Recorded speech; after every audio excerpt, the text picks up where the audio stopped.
Bene data bashiki banjye dusangiye ibyiringiro byo kugaruka k'umwami wacu Yesu Kristo, tuzi neza yuko kutwegereye. Reka mbasuze mu izina rya Yesu. Ndashimira Imana ikomeje kuduha uburyo n'amahirwe byo kumva ijambo ryayo. Imana ikomeje kuzirikana ubugingo bwacu no kubwifuriza kurokoka muri iyi minsi isoza amateka y'isi. Imana ikomeje kwicisha bugufi ikavugana natwe. Imana yacu ihabwa icyubahiro. Tugiye kurebera hamwe ibyigisho bizakurikirana. Tuzareba mu gitabo cy'ibyahishuwe mu gice cya 17 guhera ku murongo wa 12 kugeza ku murongo wa 17. Tuzaba turi kureba ibyigisho bifite umutwe uvuga ngo intambwe ziheruka zo guhanguka kw'ingoma zo mu isi. Uyu munsi tugiye kureba intambwe ziheruka zo guhanguka kw'ingoma zo mu isi, umugabane wa mbere, ariko tuzakomeza kureba iyo mirongo turimo tureba n'ubundi iyo nsanganyamatsiko, turimo tureba intambwe ijambo ry'Imana ryavuze zigomba guterwa ingoma zo mu isi zirimo zigera ku musozo wazo kugira ngo zihanguke maze ingoma ya Kristo ibashe kwimikwa. Rero tugiye gusoma mu byahishuwe mu gice cya 17 ku murongo wa 12, wa 13 n'uwa 14. Niho tugiye kureba umugabane wa mbere w'izo ntambwe z'ingoma zo mu isi ziheruka, uburyo zigomba guterwa zigeza ku musozo wazo kandi ziteguriza kwimikwa kw'ingoma ya Kristo. Reka twicishe bugufi mu mutima wacu, duhombeke amaso maze dusenge. Mana yacu, data twese udukunda, turagushimye kandi turaguhimbaje. Tugushimiye neza yawe n'imbabazi zawe zitarondoreka. Tugushimiye uburyo utwitaho uko bukeye n'uko bwije, uburyo ushakisha inzira zose zatuma agakiza kacu n'ubugingo bwacu bisohora. Uhabwe icyubahiro. Turagushimira Yesu watwitangiye, turagushimira ijambo ryawe waduhaye kugira ngo bitumenyeshe inzira y'agakiza.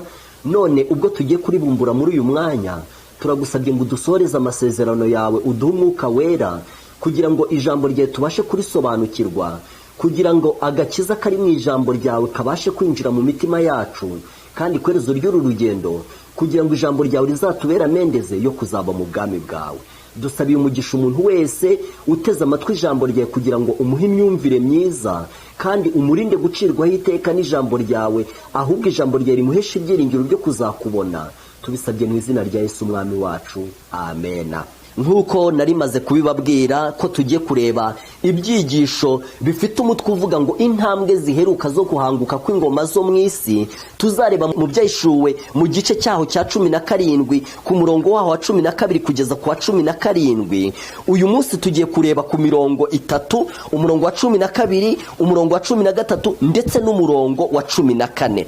Umurongo wa 12 wavuga ngo ya mahembe 10 wabonye niyo bami 10 batarima, ariko bahabwa gutegekera hamwe na ya nyamaswa nk'abami kumara isaha imwe. Aha muri iki gice cya 17 byahishuwe bavugamo inyamaswa ifite imitwe 7 n'amahembe 10. Hano rero ku murongo wa 12 haranditse ngo ya mahembe 10 wabonye niyo bami 10 batarima, ariko bahabwa gutegekera hamwe na ya nyamaswa nk'abami kumara isaha imwe. Ndagira ngo mbabwire yuko iyi nyamaswa yanditse mu byahishuwe mu gice cya 17 ifite imitwe 7 n'amahembe 10 ni nayo nyamaswa yanditse muri Daniel mu gice cya 7 muri za nyamaswa enye Daniel yarose.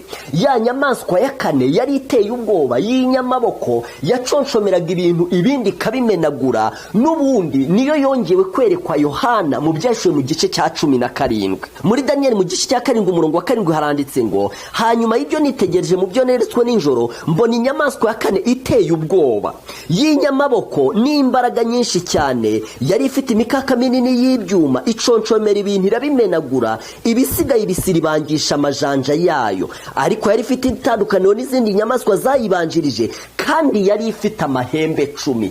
Impamvu ndi kongera kuyisoma mu kindi gice ni ukugira ngo twumve yuko ikintu tugiye kuvuga cyanditse ahantu harenze hamwe. Iyi ngiyi ifite amahembe 10 dusomye muri Daniel mu gice cya 7 ariyo yari ya 4 mu nyamaswa enye Daniel yarose, ni nayo nyamaswa yanditse mu byahishuwe mu gice cya 17, ariko ubu tugiye kureba ku mahembe yayo. kubera yuko umurongo wa 12 wavuze ngo ya mahembe 10 wabonye niyo bami 10 batari bima, ariko bahabwa gutegekera hamwe na ya nyamaswa nk'abami kumara isaha imwe. Niyo wasoma mu Byahishuwe mu gice cya 13 wabonamo nanone aho Yohana yabonye nanone iyi nyamaswa. Haranditse ngo ngihagarara ku musenyi wo ku nyanja, ngiye kubona mbona inyamaswa iva mu nyanja ifite amahembe 10 n'imitwe 7. Ku mahembe yayo hari ibisingo 10, no ku mitwe yayo hari amazina yo gutuka Imana. Rero amateka agaragaza yuko iyi nyamaswa ifite imitwe 7 n'amahembe 10, inyamaswa Daniyeli yeretswe mu gice cya 7 ari imwe mu nyamaswa enye yeretswe, inyamaswa Yohana yeretswe mu gice cya 13 cy'Ibyahishuwe, akongera kuyerekwa mu Byahishuwe mu gice cya 17. Amateka tubwira yuko ivuga ubwami bwa Roma. Ubwami bwa Roma nibwo bwayoboye isi ku nshuro ya 4 buhanguye ingoma y'Abagiriki, kandi iyo nayo yari yarahanguye Abamedi n'Abaperesi. Iy'Abamedi n'Abaperesi nayo yarahanguye iya Babuloni. Maze ku nshuro ya 4 isi yoborwa n'ingoma y'Abaroma, ingoma yabo bitaga Abakayizari. Ingoma y'Abaroma yatangiye kuyobora isi kuva mu 168 mbere yuko Yesu avuka. Iyo ngoma iragenda igeza muri 476 nyuma y'ivuka rya Yesu. Ariko iyi ngoma mu guhanguka kwayo muri 476 ihanguka, ntabwo yahangutse nk'uko izindi ngoma zayibanjirije zo zagiye zihanguka, kuko igihe ingoma ya Babuloni yahangukaga yarahangutse nyine haza Abamedi n'Abaperesi. Igihe Abamedi n'Abaperesi yahangukaga yarahangutse hazi y'Abagiriki. Ariko iy'Abaroma yo mu guhanguka kwayo yigabanyijemo ahubwo amami 10. Mu yandi magambo haje kuboneka amami 10 y'i Burayi atangira kuyobora yakubwigenge bwayo, maze Roma isigara iyobora yego, ariko itakiyobora yonyine, ahubwo iyoborana n'aya mahembe 10 cyangwa se n'aya mami 10. Ni nayo mpamvu iyo turebye ku gishushanyo Nebukadinezari yarose muri Daniyeli mu gice cya 2, aho nanone tubona ubutare butandukanye, ubutare bugiye buhagarariye ubwami runaka, aho tubona umutwe w'izahabu uvuga ubwami bwa Nebukadinezari bw'i Babuloni, aho tubona igituza n'amaboko by'ifeza bivuga ubwami bwa Medi n'Abaperesi, aho tubona inda n'ibibero by'umuringa bivuga ubwami bw'Abagiriki, tuza kubona amaguru y'ibyuma avuga ubwami bwa Roma. Ariko nk'uko nari maze kubibabwira ko imihangukire y'ingoma ya Roma itandukanye n'imihangukire y'izindi ngoma zayibanjirije, iyo urebye ku birenge ahari hari ibumba kuri cya gishushanyo baravuze ngo ni ibumba rivanze n'ibyuma. Niko byanditse muri Daniyeli mu gice cya 2 ku murongo waho wa 43 havuga yuko iryo bumba ryari rivanze n'ibyuma. Muzabisome neza muri Daniyeli mu gice cya 2 ku murongo wa 43. Ushobora kwibaza ngo ni ukubera iki iryo bumba ryo ku birenge ryo rivanze n'ibyuma? Biravuze ngo nubwo ibyuma byo ku maguru byari byavuyeho, ariko ntibyari byavuyeho burundu. Niyo mpamvu no ku birenge tugisangamo igice cy'ibyuma. Bivuze ngo Roma iracyayobora kuri purusa runaka, iyo ntiyahangutse nk'uko ayandi mami yayibanjirije yagiye ahanguka. Kandi ikindi cyatwareba kigaragaza yuko Bibiliya yuzuzanya n'ubuhanuzi bwuzuzanya, nuko kuri ibyo birenge aho ngaho hari igice cy'ibumba n'igice cy'ibyuma, tubona yuko hari amano naho 10. Kandi ayo mani 10 ari kuri icyo gishushanyo na ya mahembe 10 ari kuri ya nyamaswa, byose bivuga ikintu kimwe. Bivuga uburyo mu guhanguka kw'ingoma ya Roma yaje gutangira kuyoborana n'amami 10 y'i Burayi, maze Roma ihanguka mu buryo bwo gutakaza imbaraga gusa, ariko haguma igice runaka ikiyoboraho.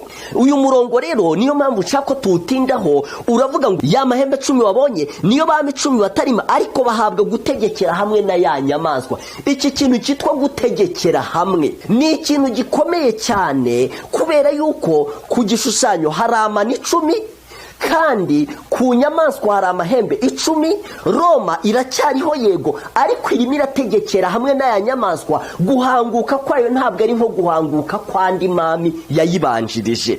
Iyi rero ni imwe mu ntambwe zo guhanguka kw'ingoma zo mu isi, kubera ko Roma yigeze ibaho iyobora isi yonyine. Nk'uko Babuloni yayoboye isi yonyine, amahanga yose ayoborwa na Babuloni, niko na Roma byigeze bigera igihe ikayobora isi yonyine, ariko yigeze nanone igera igihe ibitakiyobora isi yonyine Roma, ahubwo iyoborana n'andi mahanga yo mu isi, amahanga yagiye yibohoza ku bukorone bwa Roma, ariyo nyine mahembe 10, harimo Abafaransa, harimo Abongereza, harimo Abataliyane, Abaespanyolo. Ayo mahanga y'i Burayi niyo yagiye ayoborana na Roma. Impamvu uyu murongo nshaka kuwutindaho nuko kuri uyu murongo ubwoko bw'Imana bwahagiriye umugisha, kubera yuko kuba Roma itaragiye iyobora yonyine ikayoborana n'andi mahanga byahesheje ubwoko bw'Imana umudendezo wo kuvuga ijambo ry'Imana no kwitegura kugaruka kwa Yesu. Roma ntabwo yagiye ibona ukuntu ishyira mu bikorwa imigambi yayo uko yakabaye, uko ibyifuza.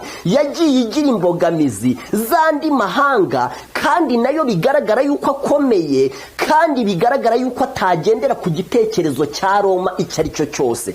Ubwoko bw'Imana rero bwagiye bugirira umugisha muri uku kuyoborana kw'amahanga na Roma, kandi dukwiye kubishimira Imana cyane. Uku kutumvikana byagiye bidindiza akarengane, kubera yuko mu gihe Roma yabaga ishaka ikintu, ubundi bwami bwahitaga bukirwanya, maze ibyo bigahesha ubwoko bw'Imana umudendezo. Ni nayo mpamvu iyo dusomye mu Byahishuwe havuga yuko abamarayika bafashe imiyaga ngo hatagira umuyaga uhuha mu nyanja cyangwa ku giti cyose, Imana itarashyira ikimenyetso mu bwoko bwayo. Uko gufata imiyaga kwanditswaho ni uburyo Imana irinda umutekano, igatuma ibintu abantu bagambirira, cyane cyane abanzi b'ubutumwa bwiza, batabigeraho. Rero kimwe mu buryo Imana yakoresheje ngo imiyaga ifatwe ni uburyo aya mahanga yakomeje kuyoborana, ndetse bikagaragara yuko imigambi ya Roma idindiye, kubera yuko hari abandi bantu bagomba kwemera yuko ijya mu bikorwa cyangwa ntibabyemere. Dukwiye kubishimira Imana cyane,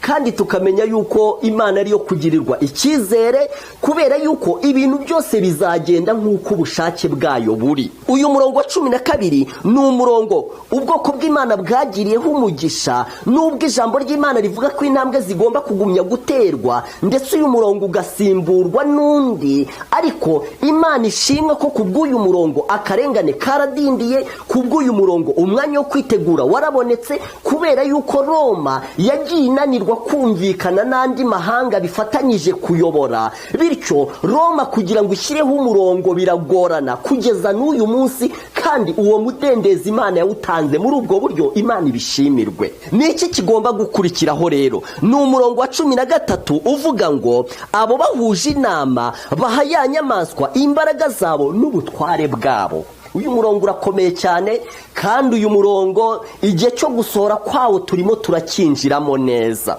Umurongo uvuga ngo abo bahuje inama ni bande? Nabo twari tumaze gusoma ku murongo wa 12, aho bari batubwiye ngo ya mahembe 10 wabonye niyo bami 10.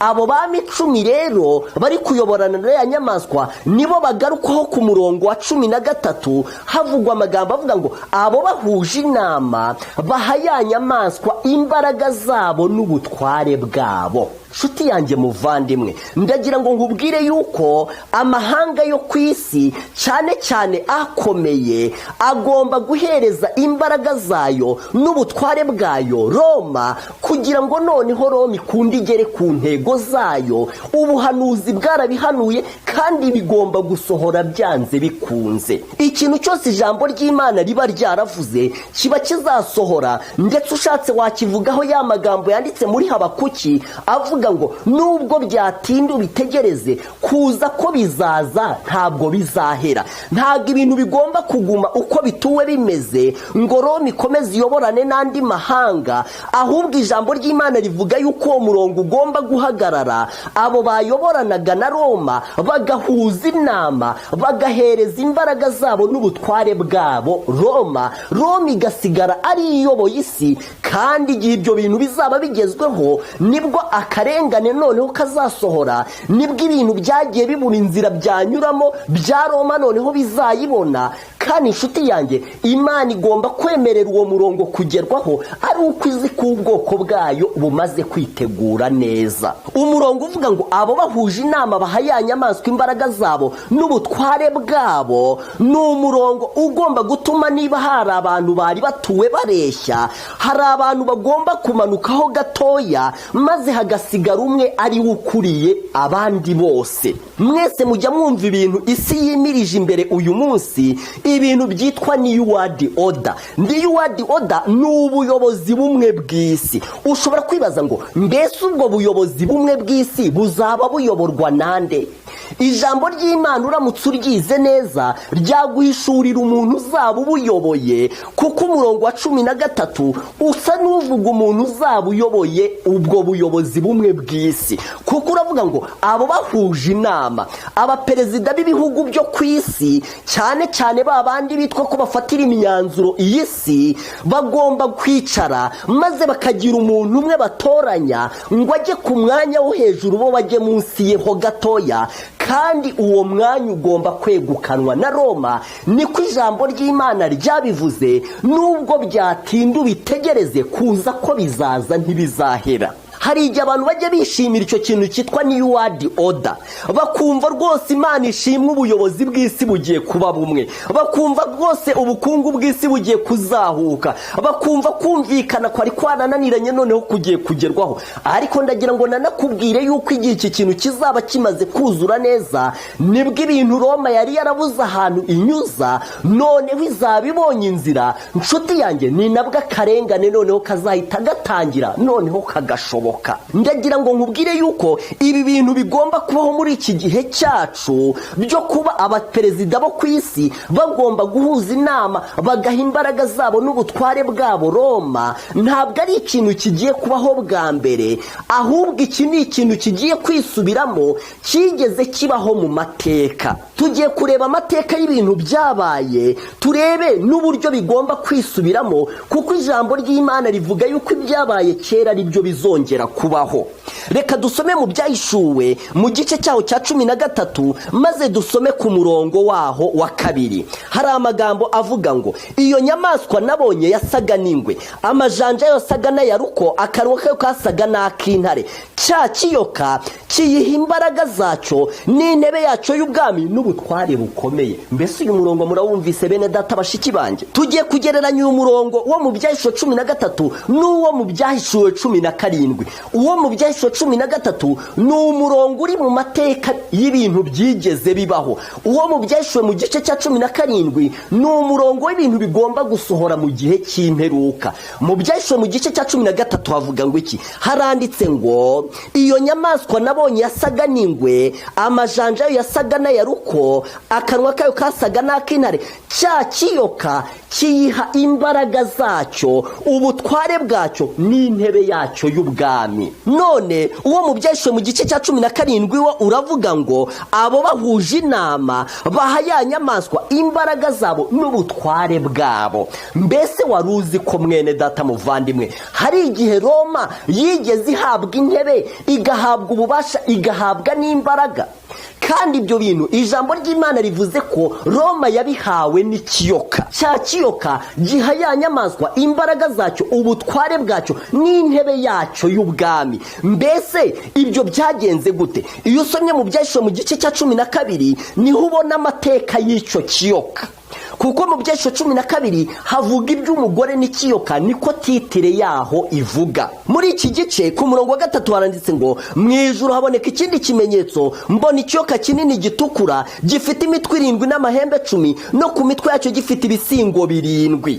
Iki kiyoka ngo cyari gihagaze imbere y'umugore waramukwaga kugira ngo namara kubyara kirya umwana we kimutsotsobe. Kandi Bibiliya avuga ngo ikiyoka gihagarariye Satani. Mu Byahishuwe haranditse ngo nicyo yanzoka ya kera yitwa umwanzi na Satani, nicyo kiyobya abari mu isi. Iki gice cya 12 gikomeza kivuga amateka y'iki kiyoka, kuko usomye ku murongo wa 13 haravuga ngo nuko cya kiyoka kibonye yuko kijugunywe mu isi, gihiga wa mugore wabyaye umuhungu. Umugore ahabwa amababa 2 nk'ay'ikizu kugira ngo aguruke ahungire mu butayu, ahantu ahantu he ahagaburirwa igihe n'ibihe n'igice cy'igihe arindwa icyo kiyoka. Urumva yuko iki kiyoka kimaze kubura umwana cyahise gikomeza guhiga uyu mugore, kandi tuzi yuko mu buhanuzi umugore avuga itorero ry'Imana, ngo cyakomeje guhiga umugore ndetse ngo kimuhiga mu butayu. Umugore aragihunga aho yamaze igihe n'ibihe n'igice cy'igihe. Murabizi yuko ari akarengane kamaze imyaka 1260 itorero ry'Imana ririmo rirenganywa n'ingoma y'Abaroma ya gipagani ari ihagaze mu mwanya w'ikiyoka muri iri somo. Murabizi ko twabonye ko ikiyoka kiravuga ibintu bibiri. Ubwa mbere kivuga Satani, niko byanditse muri iri somo mu Byahishwe 12, ahanditse ngo nico yanzoka ya kera yitwa umwanzi na Satani. Muranabyibuka yuko igihe Satani yayobyaga Adamu na Eva yakoresheje inzoka. Ikindi nanone iri somo rivuga ikiyoka rishaka kwerekana ingoma ya Roma ya gipagani ariyo yakoreshejwe nyine mu gihe Yesu yavukaga, Herode ahiga abana bose akabarimbura kugira ngo Yesu agendemo. Kandi nanone ingoma ya Roma ya gipagani niyo yakoreshejwe mu guhiga abantu bose b'Imana. Umurongo wa 17, icyo kiyoka kirakarira wa mugore cyane, kiragenda ngo kirwanye abo mu rubyaro rwe basigaye bitondera amategeko y'Imana kandi bafite guhamya kwa Yesu. Impamvu nsomye aya magambo yose mu Byahishwe 12 ni ukugira ngo tubone uko twumva umurongo wa 2 w'igice cya 13, amagambo avuga ngo cya kiyoka giha ya nyamaswa imbaraga zacyo, ubutware bwacyo n'intebe yacyo y'ubwami. Icyo kiyoka bavuga cyahaye inyamaswa imbaraga mu Byahishwe 13 umurongo wa 2 ni iki nyine cyo mu Byahishwe 12, aho gihagarariye Satani ku bwa mbere, kikaba kinahagarariye ingoma y'Abaroma ku bwa kabiri. Ushaka kwibaza utese ikiyoka gihagarariye ingoma y'Abaroma gute? Reka dusome amagambo yanditse mu gitabo cy'Intambwe ikomeye kuri page 315 kugira ngo twumve icyo umuja w'Imana yavuze kuri iyo ngingo. Yaranditse ngo umurongo w'ubuhanuzi ibi bimenyetso bibonekamo uri mu Byahishwe 12 aha tumaze gusoma. Ahavuga ikiyoka cyashakaga kurimbura Kristo akivuka. Iki kiyoka ni Satani, niwe wahagurukije Herode kugira ngo yice umukiza. Ariko umukozi mukuru wa Satani mu kurwanya Kristo nabe wabayeho mu kinyejana cya mbere mu gihe cya gikristo ni ingoma y'Abaroma yarangwaga n'idini ya gipagani. Bityo rero mu gihe kwikubitiro ikiyoka gihagarariye Satani, mu busobanuro bwa kabiri icyo kiyoka ni ikimenyetso gihagarariye Roma ya gipagani. Urumva ko tubonye noneho ubusobanuro, kandi kuko iyo tugiye mu mateka tubona yuko Satani yakoresheje ingoma y'Abaroma ya gipagani mu gushaka kwica Yesu akivuka. Satani yakoresheje ingoma y'Abaroma ya gipagani mu gushaka uburyo arimbura ba Petero. Murabizi yuko ba Petero barenganyijwe ku ngoma y'Abaroma ya gipagani. Murabizi ko ba Paulo bishwe na Banero, abami b'abapagani b'Abaroma. Ingoma y'Abaroma ya gipagani yahize Yesu kandi komeza guhiga n'itorero rye, intumwa za Kristo yasize mu isi. Ariko umurongo wa 2 w'igice cya 13 mu Byahishuwe uravuga ngo cya kiyoka giha ya nyamaswa imbaraga zacyo, ubutware bwacyo n'intebe yacyo y'ubwami. Niyo mpamvu iyo dukomeje gusoma amagambo ari mu Intambwe ikomeye kuri page 315 bakomeza bavuga ngo mu Byahishwe 13 umurongo wa 1 kugeza wa 10 havugwa indi nyamaswa isa n'ingwe. Ikiyoka cyayihaye imbaraga zacyo n'intebe yacyo y'ubwami n'ububasha bukomeye. Iki kimenyetso nk'uko abaprotestani benshi babyizera cyerekana ubupapa. Iyi nyamaswa iri hano yo ivuga ubupapa, mu gihe ikiyoka tubonye ko kivuga Satani ku nshuro ya mbere, ariko nanone kikavuga Roma ya gipagani ku nshuro ya kabiri. None iyi nyamaswa mu Byahishwe 13 iyi ngiyi ikiyoka cyahaye intebe, ubwami ndetse n'imbaraga, yo ivuga ubupapa. Havugwa indi nyamaswa isa n'ingwe mu Byahishwe 13 umurongo wa 1 kugeza wa 10. Ikiyoka cyayihaye imbaraga zacyo, intebe yacyo y'ubwami n'ububasha bukomeye. Iki kimenyetso nk'uko abaprotestani benshi babyizera cyerekana ubupapa, kuko aribwo bwasimbuye ingoma ya kera y'Abanyaroma, bugafata ubutware n'intebe n'ububasha byari bifitwe n'ubwo bwami. Ndagira ngo nkubwire mwene data mushiki wanjye ikintu amateka avuga mu gusohora kw'iri somo. Iri rivuga ngo cya kiyoka giha ya nyamaswa imbaraga zacyo n'ubutware bwacyo n'intebe yacyo y'ubwami. Nubwo tubisomye muri iki gitabo, ariko ndagira ndagira ngo mbabwire yuko byanasohoye mu buryo bw'amateka. Abazi amateka barabizi yuko mu mwaka wa 313 igihe ubwami bw'abaroma bwayoborwaga n'uwo bitaga Konstantino afite icyicaro gikuru i Roma, icyo gihe i Roma nanone hari itorero rya Kristo ryagenderaga ku murongo mwiza uyoboka Imana nk'uko n'andi matorero yari ahandi n'ubundi yayobokaga Imana. Iryo torero ryari i Roma, intumwa zari zararishinze mu gihe zari zitangiye kujyana ubutumwa mu banyamahanga. Ubutumwa buvuye i Yerusalemu bwimukiye mu banyamahanga nk'uko Pawulo yabivuze mu byakozwe n'intumwa mu gice cya 13 igihe yabwiraga abayuda ngo ubwo mwanze agakiza ngaho duhindukiriye abanyamahanga. Mu guhindukira abanyamahanga intumwa zashinze amatorero mu banyamahanga, zishinga n'itorero i Roma ahari hatuwe hari icyicaro gikuru cy'ubwami bw'isi. Kandi icyo gihe ubwami bw'isi bwayoborwaga na Konstantino kuko icyo gihe niyo wari ugezweho mu kuyobora. Rero muri iri torero ry'Imana ryumviraga umurongo w'Imana ry'i Roma, ndagira mbabwire yuko iri torero ry'i Roma ryagendeye ku murongo nk'andi matorero. Ryigeze rigira umunsi wo kuruhuka ari isabato, ryigeze rigira umubatizo wemewe na Bibiliya wo kwibiza mu mazi, kuko muzi yuko Yesu yavuye ku isi nta kinyoma na kimwe kiri mu butumwa bwiza. Yesu yavuye ku isi umunsi wo kuruhuka wa Gikristo ari isabato, niwo Yesu yaruhukagaho, niwe intumwa zaruhukagaho, kandi n'amatorero intumwa zashingaga uwo munsi niwo ayo matorero yaruhukagaho. Ni muri ubwo buryo n'itorero ry'i Roma ubwaryo naryo ryigeze rihagarara ku murongo w'ukuri, ryubaha umunsi w'Imana, ribatizwa umubatizo w'ukuri, ariko ubuyobe nanone bwaje guturuka muri iri torero ry'i Roma. Igihe itorero ryashingwaga i Roma, Pawulo yanaryandikiye urwandiko rw'Abaroma arishima yuko ari itorero rizima rya Kristo. Ariko muri 321 haje kubaho iki kintu cyanditse mu Byahishuwe mu gice cya 13 umurongo wa 2, maze ikiyoka giha inyamaswa imbaraga, ubutware ndetse n'intebe. Igihe ibyo bintu byabagaho, ni nabwo ukuri kw'ijambo ry'Imana kwangijwe muri iri torero ry'i Roma bitewe n'iri sumbwe ubuyobozi bw'itorero ry'i Roma bwaje kugira. Ikintu cyabaye rero ni iki? Ubundi intumwa zimaze gushinga amatorero mu banyamahanga, hari amatorero 4 zashinze ku ikubitiro. Itorero rya mbere intumwa zashinze mu banyamahanga zarishinze aho bita muri Antiyokiya. Itorero rya kabiri intumwa zashinze mu banyamahanga zarishinze aho bita Alexandria. Nimuzasoma mu byakozwe n'intumwa igitabo cyo muri Bibiliya, muzareba ayo matorero yose intumwa zagiye zishinga mu banyamahanga igihe agakiza kavaga mu bayuda kagiye mu banyamahanga. Itorero rya gatatu intumwa zashinze zarishinze aho bita i Konstantinople, irya kane barishinga aho bita i Roma.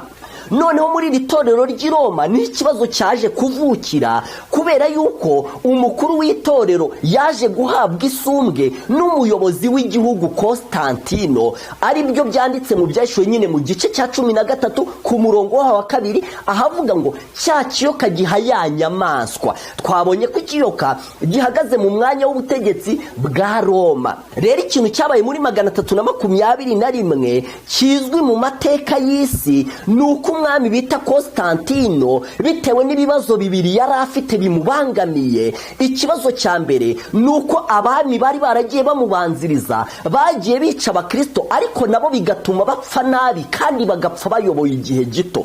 Icyo kibazo cyaje gutuma umuntu bita Konstantino ahindura umurongo bagenzi be bamubanjirije bagenderagaho. Ikibazo cya kabiri ubwami bwa Roma bwari bufite nuko hari inyeshyamba abo bita barobaro, ya mami 10 nyine mujya musoma ku nyamaswa amahembe 10, yari arimo agenda atera ubwami bwa Roma cyane, maze Konstantino abona kwiriye kwiyegereza abantu bose kugeza ubwo n'igice abantu batatekerezaga ahubwo barenganyaga cy'abakristo abona yakiyegereza nacyo kugira ngo agire amaboko abone uko hangana n'izo nyeshyamba z'ababarobaro zateraga ubwami bwe. Ibyo nibyo byatumye Konstantino afata icyemezo cyo guhinduka umukristo nawe, ndetse avuga ko abakristo bajyaga barenganywa n'abami bamubanjirije akarengane gahagaze. Ikindi kintu yakoze ngo agaragariza abakristo yuko rwose nabo bahawe isumbwe, Konstantino ubwe yahagurutse ku ntebe y'ubwami ku cyicaro i Roma ajya kuyoborera aho bita i Constantinople, maze ku cyicaro cy'ubwami ku ntebe y'ubwami i Roma ahasiga umukuru w'itorero ry'i Roma, wa wundi washyizweho n'intumwa igihe intumwa zashingaga itorero i Roma. Maze Constantino kugira ngo agaragaze ko yemeye ubukristo, kugira ngo agaragaze ko ashaka ko abakristo bafatanya nawe, ategeka n'abandi bayobozi bose bo mu bya politike yuko bakwiriye kubatizwa kandi yuko nabo bakwiriye guhinduka abakristo. Maze akora n'icyo gikorwa kidasanzwe cyanditse mu Byahishuwe mu gice cya 13, afata intebe ye y'ubwami ayihereza umukuru w'itorero ry'i Roma. Umukuru w'itorero ry'i Roma ahita atangira gufatanya ibya politike n'iby'iyobokamana.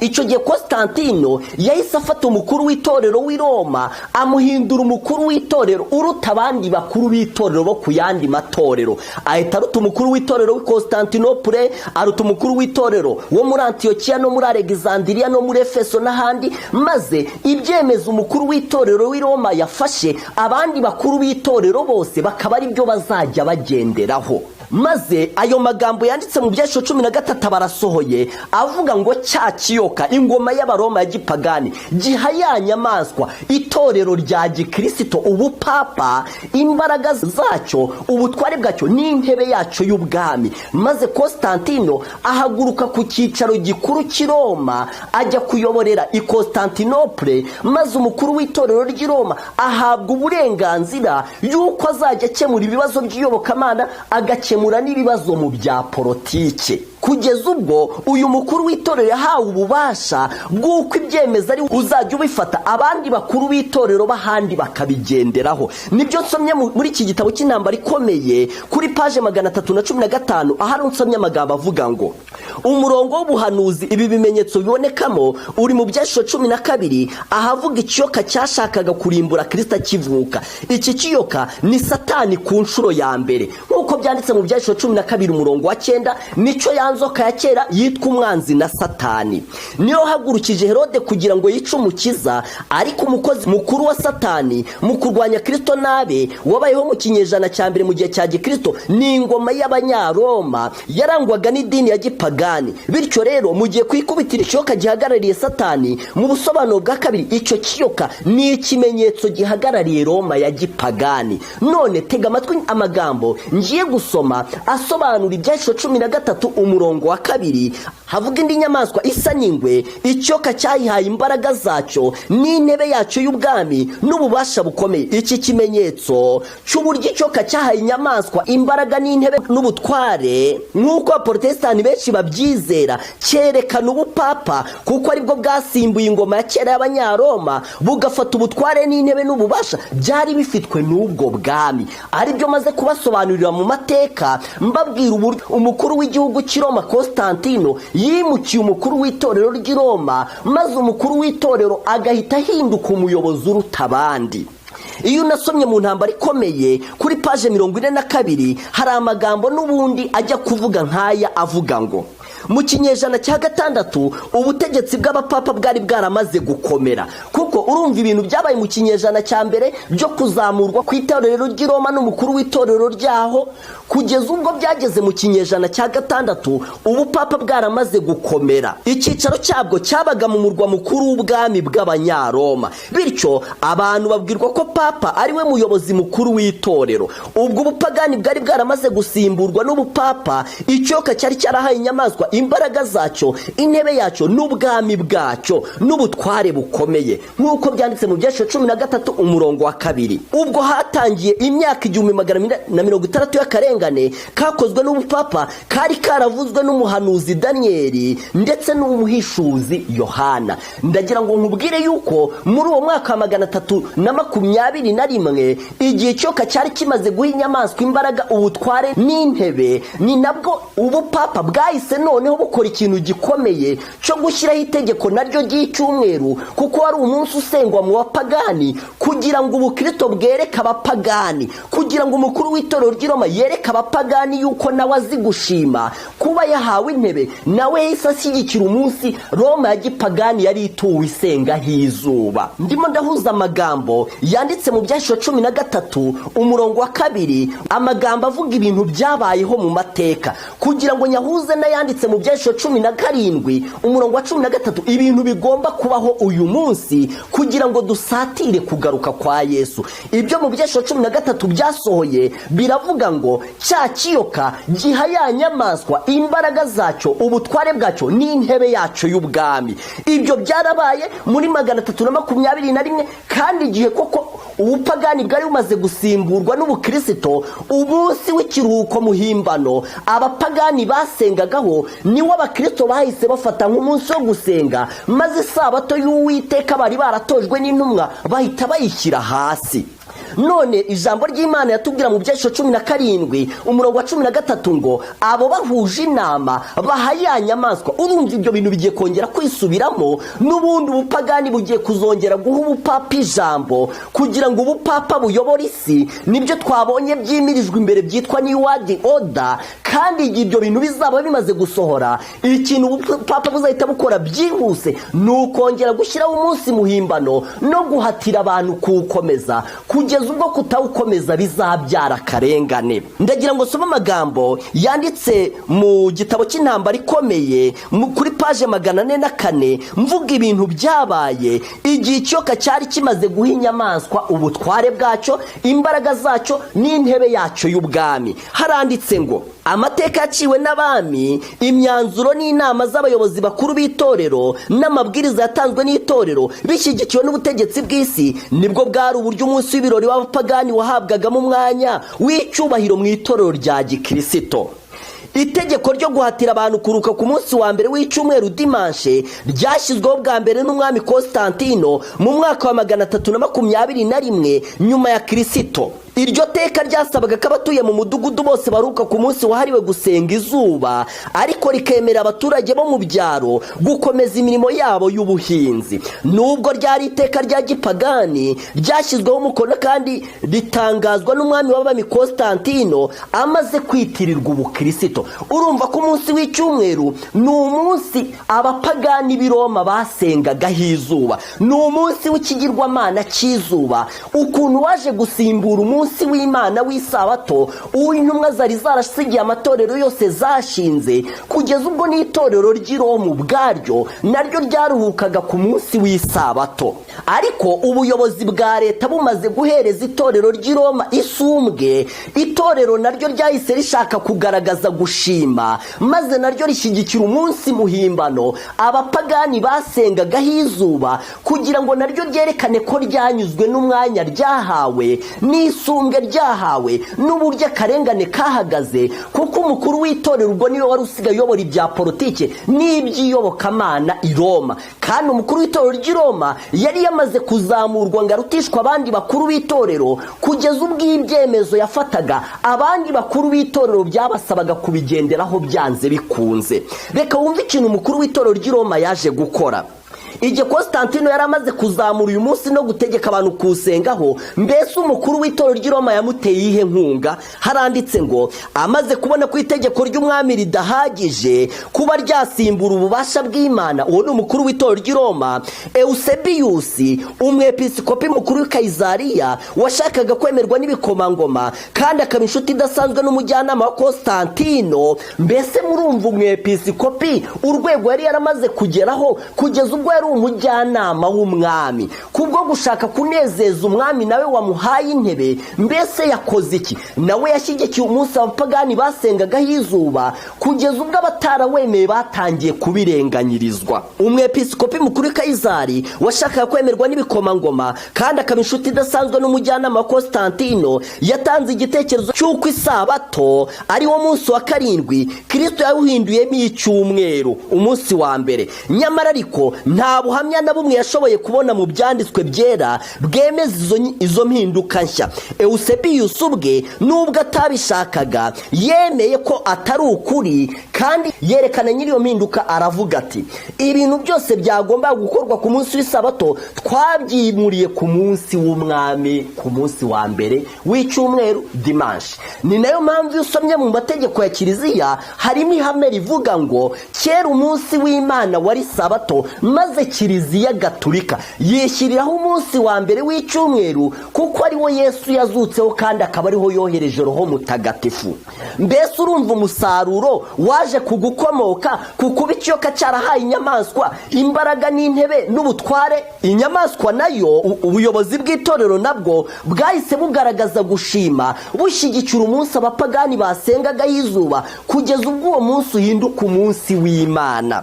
None se niba ibyo aribyo byabaye mu mateka, ni iki ijambo ry'Imana rivuga mu gihe nibahuza inama bazaba bamaze guha ya nyamaswa imbaraga zabo? Mbese bwo bizagenda bite? Umva amagambo yanditse mu Byahishwe 17 umurongo wa 14. Kugira ngo mwumve gukurikirana kwabyo, reka nongere mere ku wa 13 ahavuga ngo abo bahuje inama baha ya nyamaswa imbaraga zabo n'ubutware bwabo, maze bahuza inama bahe nanone ubutegetsi bw'itorero imbaraga zo kuyobora isi. None se nibamara kwegukana iyi ntebe n'izi mbaraga, noneho bazakora iki? Umva umurongo wa 14. Bazarwanya umwana w'intama, ariko umwana w'intama azabanesha. Imana yacu ihabwa icyubahiro. Kurwanya umwana w'intama kwanditse aha ni ugushyiraho umunsi w'icyumweru, nanone ni ugusimbuza umunsi w'Imana, umunsi muhimbano w'abantu, ni ugukuraho ikimenyetso cy'Imana hagashyirwaho ikimenyetso cy'inyamaswa. Kuki cyitwa ikimenyetso cy'inyamaswa? Iri somo bago abo bahuje inama baha ya nyamaswa nayo igomba guhita ishyiraho ikimenyetso cy'inyamaswa, umunsi muhimbano, ikimenyetso cy'Imana n'isabato. Kandi kurwanya umwana w'intama kwanditse aha ni ugukurwaho ku munsi w'Imana ikimenyetso cy'Imana, hakazamurwa umunsi w'abantu ikimenyetso cy'inyamaswa. Ariko amagambo anejeje uravuga ngo abo bazarwanya umwana w'intama, ariko umwana w'intama azabanesha. Kandi uyu murongo wa 14 ukomeza uvuga ngo kuko ari we mutware utwara abatware n'umwami w'abami, kandi abari hamwe nawe n'uwo mwana w'intama bahamagawe, batoranijwe, bakiranutse, nabo bazayinesha. Imana yacu ihabwa icyubahiro. Ndagira ngo nkumenyeshe yuko abantu batoranijwe, abantu bazaguma ku masezerano y'Imana kandi bashikishingikiriza ku ijambo ryayo, nabo bazanesha inyamaswa n'igishushanyo cyayo. Niyo mpamvu nuzasoma mu Byahishwe mu gice cya 15 igihe Yohana yari ari mwiyerekwa ku murongo wa 2 yavuze amagambo avuga ngo mbona igisa n'inyanja y'ibirahure bivanze n'umuriro, mbona n'abatabarutse banesheje ya nyamaswa n'igishushanyo cyayo n'umubare w'izina ryayo. Abari hamwe n'umwana w'intama bahamagawe, batoranijwe, bakiranutse, nabo bazayinesha. Kandi inshuti zanjye, ndimo ndakurarikira kugira ngo ugenzure ibi byangombwa Imana ivuze abantu bazanesha inyamaswa bagomba kuba bujuje. Bagomba kuba barahamagawe, bagomba kuba baratoranijwe, bagomba kuba barakiranutse, nabo bazanesha. Kandi Yohana mwiyerekwa yabonye abatabarutse banesheje ya nyamaswa n'igishushanyo cyayo, batarigeze bakira ikimenyetso cyayo, ari cyo munsi muhimbano, umunsi wagiye mu cyimbo cy'umunsi w'Imana. Nshuti yanjye, iri somo nsomye mu Byahishwe 15 rimeze nka rimwe ryanditse mu Byahishwe mu gice cya 13 umurongo wa 8 ahavuga ngo abari mu isi bose bazayiramya, abantu bose amazina yabo atanditse mu gitabo cy'ubugingo. Ariko kandi ubwo iryo somo riba rinavuze ngo abantu bose amazina yanditse mu gitabo cy'ubugingo ntabwo bazayiramya. Ndakurarikira gucunga iki cyangombwa, ndakurarikira kwerekeza imbaraga zawe zose kugushaka uburyo ibi byangombwa Imana ivuga bizabera abantu umurinzi. Wabibona, ukwiriye kureba niba warahamagawe, ukwiriye kureba niba waratoranijwe, kandi niba warakiranutse. Kandi nusanga wujuje ibyo byangombwa, nubwo isi yose yaguhagurukira, ijambo ry'Imana ryakubwiye ngo abari hamwe n'umwana w'intama batoranijwe, bahamagawe, bakiranutse, nabo bazanesha. Imana yacu ihabwe icyubahiro. Reka ngusabire umugisha kugira ngo Imana ikubashishe kugira imyiteguro ubwo ibyangombwa byose byamaze kwegeranywa, ubu ubwo guhaya nyamaswa imbaraga n'ubwami aricyo kintu cyimirijwe imbere, ubwo ibintu byo guherwaho kugira ngo uwo mwanya inyamaswa ibyegukane byose byamaze gutegurwa, ndakurarikira kwihutira kugera ku mwanya ubufasha bw'Imana bwazakurengera, kugira ngo ubw'isi yakoze ishyirahamwe nawe ukore ishyirahamwe na Kristo, kandi kwerezo ry'uru rugendo uzahabwa ikamba ry'ubugingo, nubwo tuba twumva ngo akarengane kazaba. Nshuti yanjye, Imana niyo iyobora ibintu byose bibera kuri iyi si. Ni nayo mpamvu Imana yategereje ngo ubanze ugire imyiteguro. Niyo mpamvu yakomeje gukoresha cya kimenyetso twabonye yakoresheje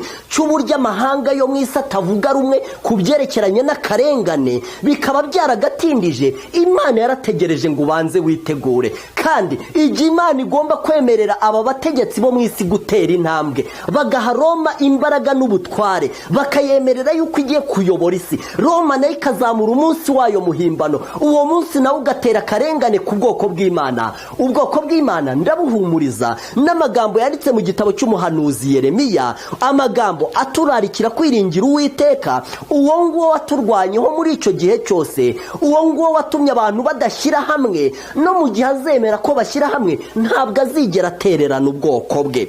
Igitabo cy'umuhanuzi Yeremiya mu gice cya 17 ku murongo wa 7 haranditse ngo, hahirwa umuntu wizera Uwiteka, Uwiteka akamubera ibyiringiro, kuko azahwana n'igiti cyatewe hafi y'umugezi, gishorera imizi mu mugezi, ntikizatinya amapfa nacana, ahubwo ikibabi cyacyo kizahorana itoto, ntikizita ku mwaka wacanyemo amapfa, kandi ntikizareka kwera imbuto zacyo. Umuntu wiringira Uwiteka arahirwa cyane, ameze nk'igiti cyatewe hafi y'umugezi, igiti kitajya kimenya yuko igihe cy'amapfa cyageze, igiti gishorera imizi yacyo mu mazi, igiti gihora cyera uko ukwezi gutashye. Ndagira ngo nkubwire ko no muri icyo gihe cy'akaga, igihe ushobora kugereranya n'igihe cy'amapfa, icyo giti kigomba kugumya kwera. Umuntu wiringira Uwiteka arakomeye cyane, abantu bose bo mu isi ntacyo bashobora kumutwara. Ariko reka nkubwire uko ijambo ry'Imana rigereranya umuntu wiringira Uwiteka n'umuntu wiringira abantu. Ku murongo wa 5 w'iki gice haranditse ngo, uku ni ko Uwiteka avuga ati, havumwe umuntu wiringira undi muntu, akishima amaboko ye mu mutima we, akimura Uwiteka, azaba ameze nk'inkokore yo mu butayu, kandi icyiza ni cyiza ntazakibona, ahubwo azatura ku gasi ko mu butayu, mu gihugu cy'ubukuna kidatuwemo. Mbese urahitamo iki? Urahitamo kwiringira Uwiteka maze umere nk'igiti cyatewe hafi y'umugezi? Urahitamo kumushyiramo ibyiringiro byawe? Urahitamo kumwishingikirizaho? Urahitamo kumushakaho ubufasha n'ubwishingizi kugira ngo n'igihe amapfa azaba yateye uzagumye were? Cyangwa urahitamo gushaka amaboko ku bantu kugira ngo urebe uburyo wahunga akarengane, kugira ngo iby'itegeko ry'icyumweru utazagira aho uhurira nabyo? Mbese muvandimwe, urahitamo iki? Inama nakugira ya kigabo ni uguhitamo Uwiteka, ni ukwizera Uwiteka, kuko kwizera Uwiteka ni Imana ikomeye kandi ni umugisha udasanzwe. Umuja w'Imana yanditse amagambo akomeye, yanditse mu gitabo cy'abahanuzi n'abami, avuga ku kintu cyo kwizera Uwiteka. Aravuga ngo, gucika intege ni icyaha kandi nta gushishoza kubirimo. Imana irashoboye kandi ifite ubushake bwo kurushaho kugaragariza abaragwa ibyasezeranijwe, kugira ngo ahe abagaragu be imbaraga bakeneye zo gutsinda ibigeragezo n'ibishuko. Imigambi y'abanzi b'umurimo w'Imana ishobora kugaragara ko iteguwe neza kandi ihamye, ariko Imana ishobora guhindura ubusa imigambi ikomeye cyane muri yo. Nshuti yanjye, Imana irashoboye cyane. Kutizera Uwiteka ngo ni icyaha kandi ni ukureba hafi cyane. Imana irashoboye cyane. Imigambi y'abanzi ishobora kugaragara ko ihamye cyane, ishobora kugaragara yuko iteguye neza, ariko imigambi ikomeye muri yo Imana iyihindura ubusa. Niyo mpamvu kutizera Uwiteka ni icyaha, gucika intege ni icyaha kandi nta gushishoza kubirimo. Mbese ugiye kuzahindura umushyitsi imbere y'abantu maze unanirwe kwiringira Uwiteka no mushyiramo ibyiringiro. Ijambo ry'Imana riravuga ngo mu minsi y'umwijima w'icuraburindi, igihe ibigaragara byerekana akaga kakuri imbere, witinya, izera Imana. Imana izi ibyo ukeneye kandi ifite ububasha bwose. Urukundo rwayo n'imbabazi zayo bitagerwa ntibyigera bicogora. Ntuzigere utinya ko Imana izananirwa gusohoza isezerano ryayo. Ndakurarikira kwizera Uwiteka, kandi ndakurarikira gucunga ikintu kimwe gusa, ikintu bavuze ku murongo wa 14 kivuga ngo abari hamwe n'umwana w'intama bahamagawe, batoranijwe, bakiranutse bazanesha. Icyo cyangombwa cyo gucunga, niba uri hamwe n'umwana w'intama, warahamagawe, waratoranijwe, warakiranutse, bari cyo ushyiraho imbaraga zawe. Ndakurarikira gucunga ikintu cyanditse mu Byahishuwe mu gice cya 13 ku murongo wa 8, ahavuga ngo abantu amazina yabo yanditse mu gitabo cy'ubugingo ntabwo bazayiramya. Kandi ndaguha ibyiringiro umugaragu w'Imana Yohana yavuze igihe yavugaga ngo mbona ku nyanja y'ibirahure abantu banesheje ya nyamaswa, banesheje igishushanyo cyayo, batigeze bashyirwaho umubare wayo, maze bimana na Kristo. Reka Imana iguhe umugisha kandi kugirire neza. Ubw'intambwe zo guhanguka kw'isi zirimo zisoza, ubw'intambwe isatira karengane irimo itusatira, reka twegerane n'Imana cyane kugira ngo ubwo isi irimo yishyira hamwe, natwe tube turi hamwe n'umwana w'intama. Kandi Imana ishimwe kuko intsinzi ari iyacu. Imana ihe umugisha umuntu wese wateze amatwi ijambo ryayo, kandi mugirire neza nk'uko imbabazi zayo zingana, mu izina rya Yesu umwami wacu, amena. Reka twicishe bugufi nanone dusenga Imana. Imana yacu nziza, Data wa twese dukunda, soko y'ibyiza, mugaba w'amahanga, turagushimye kubw'ijambo ryawe ryiza wemeye ko twumva rinyuze mu matwi yacu. Nubwo byaba bidasobanutse neza, nubwo umuntu atashobora kuryumvikanisha nk'uko bikwiriye, ndagusabye ngo utange umwuka wera ku muntu wese uritegeye amatwi kugira ngo rimugirire umumaro. Ndagusabye ngo rye kugira umuntu n'umwe riciraho iteka, ahubwo umuntu wese bimubere amendeze yo kuzaba mu bwami bwawe. Ndagusabye Mana yacu ngo ibihe biheruka turimo uduhe umwuka wera kugira ngo tubashe kubihagararamo neza no kuzuza ibyangombwa byatuma dusoza urugendo neza, tukazakirizwa mu bwami bwawe. Urakoze kuko twumvise, urakoze kuko witeguye kuduha byinshi birenze ibyo dusabye. Reka imitima yacu igire ubushake bwinshi bwo kubyakira, tubisabye mu izina rya Yesu umwami wacu, amena.